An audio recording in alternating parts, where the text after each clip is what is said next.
Hello students, welcome back to my YouTube channel. Last video में हमने complete किया था एक्सरसाइज 10.1। आज की वीडियो में हम करेंगे example number 1, 2, 3। Now example number 1, prove that in two concentric circles the chord of larger circle which touches the smaller circle is bisected at the point of contact. Question में उन्होंने में क्या कहा है कि दो कॉन्सेंट्रिक सर्कल्स हैं जिसके अंदर जो लार्जर सर्कल की कॉर्ड है ए बी वो स्मॉलर सर्कल को टच कर रही है पी पॉइंट पे, और ये इस पॉइंट से बाइसेक्ट हो रही है। मतलब आपको प्रूव करना है कि एपी जो है वो इक्वल है पीबी के। ठीक है, सबसे पहले अब हम डायग्राम ड्रॉ कर लेते हैं। डायग्राम हमने ड्रॉ कर लिया है। डायग्राम ड्रॉ करने के बाद सबसे पहले हम लिखेंगे गिवन और टू प्रूफ। गिवन में हमने लिख लिया to concentric circle C1 and C2 with centre O, a chord AB of the circle C1 which touches the smaller circle C2 at the point P। ठीक है, इसका मतलब क्या हुआ कि दो कॉन्सेंट्रिक सर्कल है C1 और C2 जो कि एक ही सेंटर से बने हुए हैं, O सेंटर से। ठीक है, और उन्होंने आगे हमने इसमें क्या लिखा है कि ए बी जो है वो बड़े सर्कल की कॉर्ड है जो कि छोटे सर्कल को पी पॉइंट पे टच कर रही है। ये हमने गिवन में लिख लिया। टू प्रूफ में हमने क्या लिखा कि एपी इक्वल है पीबी के। नाउ अब हम इसको कैसे सॉल्व करेंगे बेटा वो देख लेते हैं। सबसे पहले हमने क्या करा, हमने एक कंस्ट्रक्शन कर ली जिसके अंदर हमने ओ ए को ज्वाइन कर दिया और ओ बी को ज्वाइन कर दिया। ठीक है, इसको ज्वाइन करने के बाद अब देखो, ध्यान से देखो तो आपको दो ट्राइंगल दिख रहे हैं, है ना। तो अब देखो इसे कैसे करेंगे। सबसे पहले हमने लिखा कि ओपी जो है वो परपेंडिकुलर है ए बी पे। ओपी जो है वो ए बी पर परपेंडिकुलर है। क्यों? क्योंकि हमारी थ्योरम 10.1 ये कहती है। आपको थ्योरम 10.1 पढ़ाई थी ना, जिसके अंदर ये था कि जब भी किसी सर्कल पे टेंजेंट ड्रॉ करी जाती है तो जो सेंटर से हमारी रेडियस जा रही होती है उस टेंजेंट पे, वो रेडियस जो है वो टेंजेंट पे परपेंडिकुलर होती है। इसका मतलब ओपी जो है वो परपेंडिकुलर है ए बी पे। ये हमारा यहाँ से प्रूव हो गया। अब जब ओपी ए बी पे परपेंडिकुलर है, इसका मतलब ये जो एंगल है वो 90 डिग्री के लिखा। So angle OPA is equal to OPB is equal to 90 degree. ठीक है, क्यों? क्योंकि अभी हमने प्रूव करा कि ओपी परपेंडिकुलर है ए बी पे। अब हम आगे कैसे करेंगे, हमें यहाँ पे दो ट्राइंगल दिख रहे हैं, हमने लिख लिया in triangle OPA and triangle OPB। OPA और OPB इन दोनों के अंदर OP इक्वल है OP के। क्यों? कॉमन। इसी तरीके से एंगल OPA इक्वल है एंगल OPB के। क्यों? Each 90 degree. अभी ऊपर हमने बताया ना। इसके अलावा हम कह सकते हैं कि OA इक्वल है OB के। Why? Radii of the larger circle, radii of the large circle. जो बड़ा वाला सर्कल है ये उसकी रेडियाई है तो इक्वल होंगी। तो हमने आगे क्या लिखा, सो हम कह सकते हैं कि ट्राइंगल OPA जो है वो कॉन्करेंट है ट्राइंगल OPB के। कैसे? बाय RHS रूल, है ना। जब हमने ये प्रूफ कर दिया कि ये दोनों ट्राइंगल कॉन्करेंट हैं तो हम कह सकते हैं कि AP जो है वो इक्वल है PB के। हमने लिखा so AP is equal to PB। क्यों? By CP CT and hence proved. Now example number 2. Two tangents TP and TQ are drawn to a circle with center O from an external point T. Prove that angle PTQ is equal to 2 into angle OPQ. Question में उन्होंने आपको क्या कहा है कि दो tangent हैं TP और TQ जो कि एक सर्कल पे ड्रॉ करी गई है P और Q पॉइंट ऑफ कांटेक्ट से। ठीक है, और उन्होंने आगे में क्या कहा है कि ये प्रूफ करो कि एंगल PTQ, ये जो एंगल है एंगल PTQ ये इक्वल है 2 एंगल OPQ के, इस एंगल के। अगर सिंपल लैंग्वेज में बोले तो हमें ये प्रूफ करना है कि ये एंगल जो है वो इस एंगल का डबल है। ठीक है, ये आपको प्रूफ करना है। अब कैसे करेंगे वो देख लेते हैं। सबसे पहले हम ये डायग्राम ड्रॉ कर लेते हैं। डायग्राम हमने ड्रॉ कर लिया है। डायग्राम ड्रॉ करने के बाद हम सबसे पहले लिखेंगे गिवन। गिवन में हमने क्या लिखा, a circle with centre O, एक सर्कल है सेंटर O के साथ और two tangent TP and TQ to the circle with point of contact P and Q। ये हमने गिवन लिख लिया। टू प्रूफ में हमने लिख दिया जो हमें दे रखा था उन्होंने प्रूफ करने के लिए। Angle P T Q is equal to 2 into angle O P Q के। ठीक है, ये हमने लिख लिया। अब हम इसे सॉल्व कैसे करेंगे वो देख लेते हैं बेटा, कैसे प्रूफ करेंगे। सबसे पहले हम लेट कर लेते हैं कि ये जो एंगल है पी टी क्यू ये थीटा के बराबर है। हमने क्या लेट करा, let angle P T Q is equal to theta. ठीक है, अब हमने देखा यहाँ पे दो टेंजेंट है टीपी और टी क्यू, तो हमारी थ्योरम क्या कहती है कि टीपी इक्वल है टी क्यू के। किसकी थ्योरम की वजह से, थ्योरम 10.2। हमारी थ्योरम 10.2 क्या कहती है कि जब भी कोई टेंजेंट हमारे एक्सटर्नल पॉइंट से सर्कल की तरफ ड्रॉ कर जाती है तो वो दोनों टेंजेंट जो है वो लेंथ में बराबर होती है। तो हमने कहा टेंजेंट टीपी जो है वो इक्वल है टी क्यू के। आगे हमने क्या करा, अब जब हमने ये प्रूफ कर दिया कि ये दोनों इक्वल हैं, तो ये जो ट्राइंगल है टीपी क्यू हम कह सकते हैं ये एक आइसोलिसिस ट्राइंगल है। क्यों, क्योंकि आइसोलिसिस ट्राइंगल की दो साइड इक्वल होती है। तो हमने कहा P T Q is an isosceles triangle. हमने लिखा so P T Q is an isosceles triangle. Okay, अब हमने आगे क्या करा इसका, हमने देखा जब ये दोनों साइड इक्वल है तो इनके जो अपोजिट में एंगल्स हैं वो भी तो बराबर होंगे। आपने पहले ट्राइंगल के चैप्टर में ये चीज पढ़ी होगी कि जब भी कोई दो साइड एक दूसरे के इक्वल होती है तो उनके अपोजिट में जो एंगल्स होते हैं वो भी एक दूसरे के बराबर होते हैं। तो हमने लिखा कि angle T P Q is equal to angle T Q P के। क्यों, because angles opposite to equal sides are equal। Angle opposite to equal sides are equal, ये चीज हमने लिख ली। अब हमने देखा ट्राइंगल पीटी क्यू, हमने लिखा in triangle PT Q. PT Q की बात करते हैं। हमने कहा angle PT Q, angle PT Q plus angle T P Q plus angle T Q P is equal to 180 degree. क्यों, एंगल सम प्रॉपर्टी याद है आपकी, ट्राइंगल की एंगल सम प्रॉपर्टी याद है आपको कि एक ट्राइंगल के तीनों एंगल का जो सम होता है वो हमेशा 180 डिग्री के बराबर होता है। तो हमने लिखा angle P T Q plus angle T P Q plus angle T Q P is equal to 180 degree. अब पी टी क्यू को तो हमने क्या लेट किया था, थीटा, तो हम यहां लिख लेते हैं theta plus angle T P Q plus angle T Q P की जगह हम टीपी क्यू लिख सकते हैं। क्यों, क्योंकि अभी हमने प्रूफ करा ना कि एंगल टी क्यू पी जो है वो टीपी क्यू के इक्वल है, मतलब ये वाला एंगल इस वाले एंगल के बराबर है। ये अभी हमने प्रूफ करा था। तो हम लिख सकते हैं एंगल टी क्यू पी की जगह T P Q is equal to 180 degree. अब ये थीटा जो है वो इक्वल टू के इस साइड में प्लस में, तो दूसरी साइड जाके क्या हो जाएगा, माइनस। तो हमने लिखा angle TP Q plus angle TP Q is equal to 180 degree minus theta. अब टीपी क्यू में टीपी क्यू को प्लस करा तो ये इक्वल टू हो गया 2 इंटू एंगल टीपी क्यू के is equal to 180 degree minus theta. अब ये 2 इक्वल टू के इस साइड मल्टीप्लाई में, तो दूसरी साइड जाके क्या हो जाएगा, डिवाइड। तो हमने लिखा angle TP Q is equal to 180 degree minus theta upon में 2। इसको हम ऐसे भी लिख सकते हैं, angle TP Q is equal to 180 degree upon में 2 माइनस थीटा अपॉन में 2, ऐसे लिख सकते हैं ना।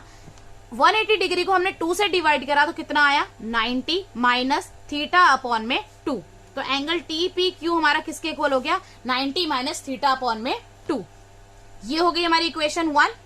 अब हमने देखा कि अभी हमने प्रूफ करा था कि एंगल टीपी क्यू इक्वल है टी क्यू पी के, तो हम कह सकते हैं कि एंगल टीपी क्यू इक्वल है एंगल टी क्यू पी के, जो कि इक्वल हो जाएगा किसके, 90 माइनस थीटा अपॉन में 2 के।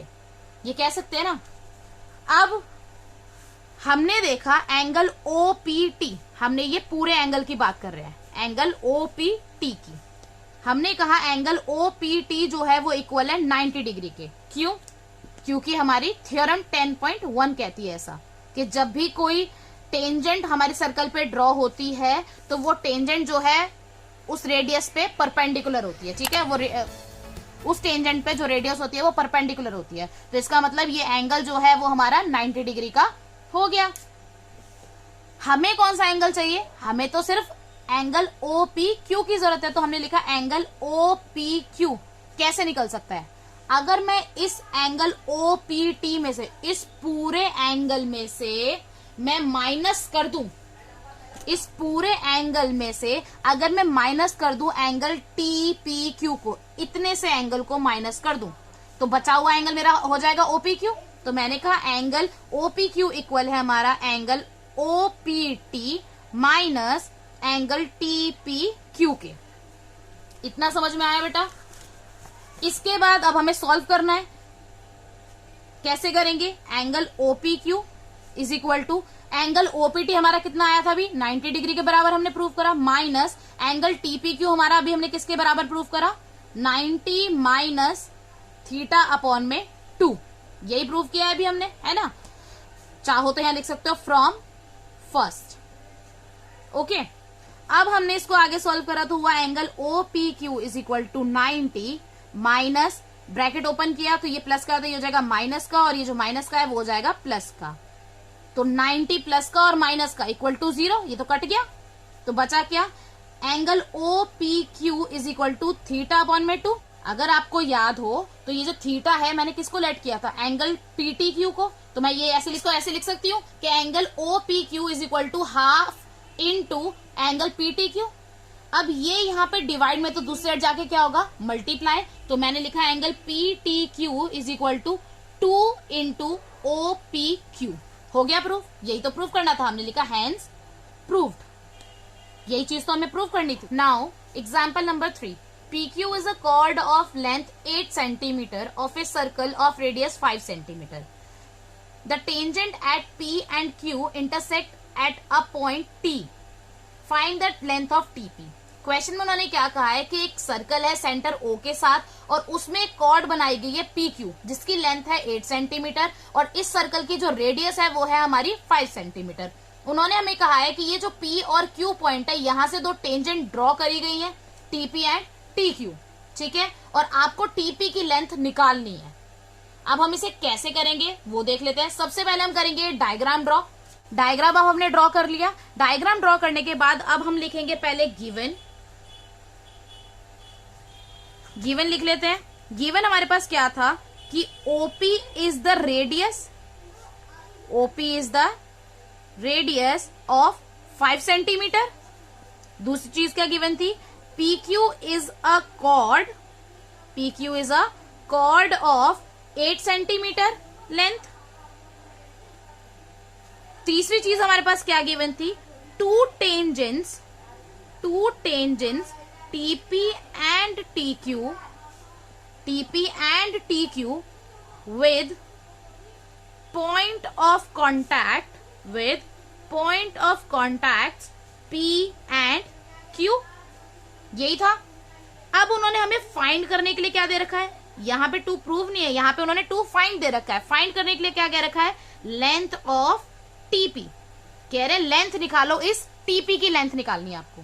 ओके, अब हमने पहले करी एक कंस्ट्रक्शन हमने इसमें क्या कर दी बेटा, हमने ज्वाइन कर दिया OT को। हमने क्या करा, ज्वाइन OT विच इंटरसेक्ट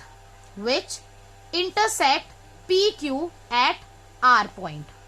हमने क्या लिखा कि आपको ज्वाइन करना है OT को जो कि इंटरसेक्ट कर रहा है PQ को R पॉइंट पे। ओके, नाउ अब हम सॉल्व कैसे करेंगे इसको वो देख लेते हैं। सबसे पहले मैंने लेट कर लिया, ये जो PT है वो है मेरा x। मैंने लेट करा, let PT is equal to x centimetre.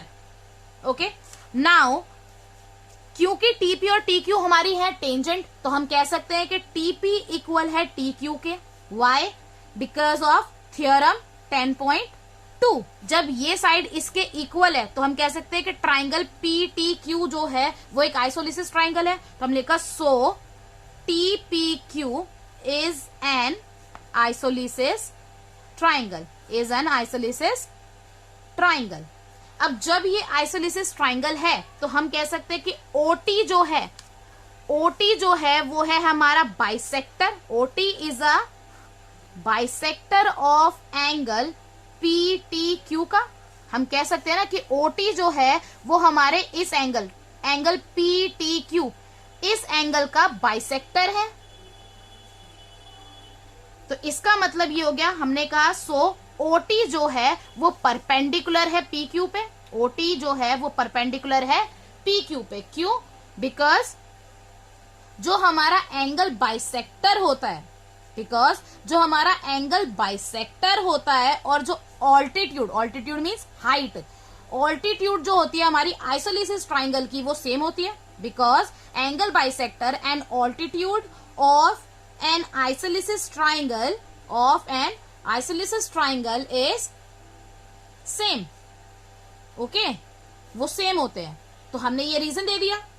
अब ये हमने प्रूव कर लिया कि OT जो है वो परपेंडिकुलर है PQ पे, तो हम कह सकते हैं कि जो PR है वो इक्वल है RQ के। हमने लिखा सो PR जो है वो हमारा इक्वल है RQ के, क्योंकि परपेंडिकुलर जो है वो हमारी कॉर्ड को बाइसेक्ट करता है ना। तो हमने लिखा so because perpendicular from centre bisects the chord, because perpendicular from center bisects the chord। अब हमने लिखा, ये हमने प्रूव कर लिया कि ये बाइसेक्ट करता है। इसका मतलब कि हमारा जो PR और RQ है वो हमारा किसके बराबर हो जाएगा? 4 सेंटीमीटर के बराबर। कैसे? हमने जो PQ जो था वो टोटल 8 था, तो 8 को अगर मैं 2 से डिवाइड कर दूं तो वो 4 के बराबर हो गया ना। तो हमने कहा PR और RQ जो है वो 4 सेंटीमीटर के हो गए।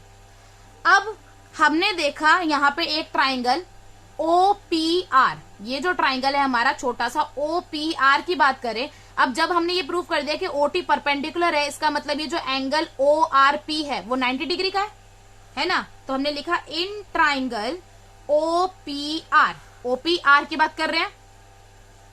PR की वैल्यू भी हमारी आ गई थी 4 सेंटीमीटर और OP आ गया था 5 सेंटीमीटर। तो इसकी मदद से हम OR की निकाल लेंगे वैल्यू। कैसे? By Pythagoras theorem. तो हमने लिखा in triangle OPR by Pythagoras theorem. Pythagoras theorem क्या कहती है? Hypotenuse square is equal to base square plus perpendicular square. तो हमने अब यहाँ पे क्या करा, हाइपोटेन्यूस हमारी इसमें क्या है? OP। तो हमने लिखा OP का square is equal to OR का स्क्वायर प्लस RP का स्क्वायर। ओके, OP जो था वो था हमारा 5 सेंटीमीटर, तो इसको हमने करा 5 का स्क्वायर।